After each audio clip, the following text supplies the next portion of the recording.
We've reached Good Friday, and I want to take you to a moment that happens right at the end of the crucifixion, a moment that lasts just one sentence in the Gospel accounts, that most people register and then move past without fully stopping.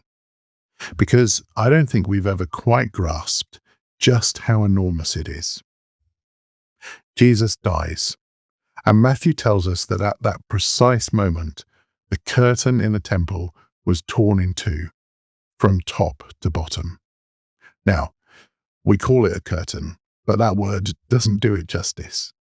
The Jewish historian Josephus tells us this curtain was roughly 60 feet tall and 4 inches thick. It was woven from fine linen and dyed in the colours blue, scarlet, and purple, the colours of heaven, earth, and sea. Some ancient sources say it took 300 priests to move it. This was not a curtain. It was a wall. And it hung at the entrance to the most holy place, the innermost room of the temple, the room where God's presence was said to dwell. Once a year, on the Day of Atonement, one man, the high priest, after elaborate ritual purification, was permitted to pass through it. One man, once a year. That was the door, and it was closed to everyone else. Until Friday. There's a verse in Hebrews that explains what happened on Good Friday, and it's one of the most breathtaking theological statements in the entire Bible.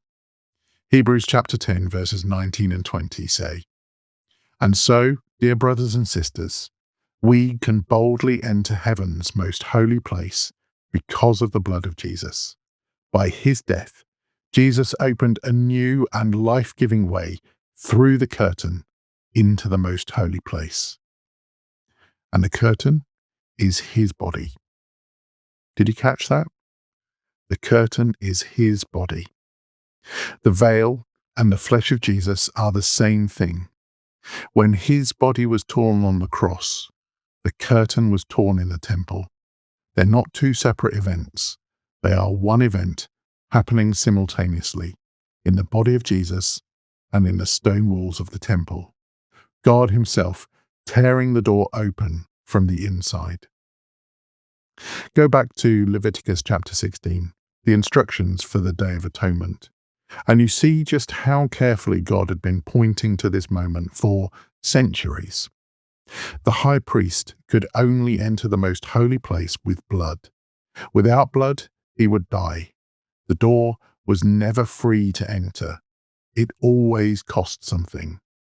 And God was saying through every single Day of Atonement, one day the cost will be paid once and for all. And then there's Psalm 22. Most of us know the opening line. Jesus quotes it from the cross. My God, why have you abandoned me?" But keep reading to the very end of that psalm. Verse 31 closes with this: "He has done it." That's the Hebrew equivalent of the Greek word Jesus cries out from the cross in John chapter 19. It is finished. The psalm was written 1,000 years before the crucifixion. Jesus wasn't just expressing anguish when he quoted it. He was completing the psalm. The whole psalm was always moving towards that final line. He has done it. It is finished. So here is what Good Friday is really saying to you today. The door is torn, not ajar, not slightly open for the specially qualified. Torn, wide open from top to bottom, which means God did it, not us. You didn't have to earn your way through. You didn't have to be a high priest. You don't have to be sorted or clean or certain. The door to God's presence is open, and it cost Jesus everything to open it. Is there something you've been holding back from God? Something you felt you weren't allowed to bring into his presence? A shame, a failure, a question that you've never dared to ask? The curtain is gone. Walk through. He has done it. The door is torn, and now we wait.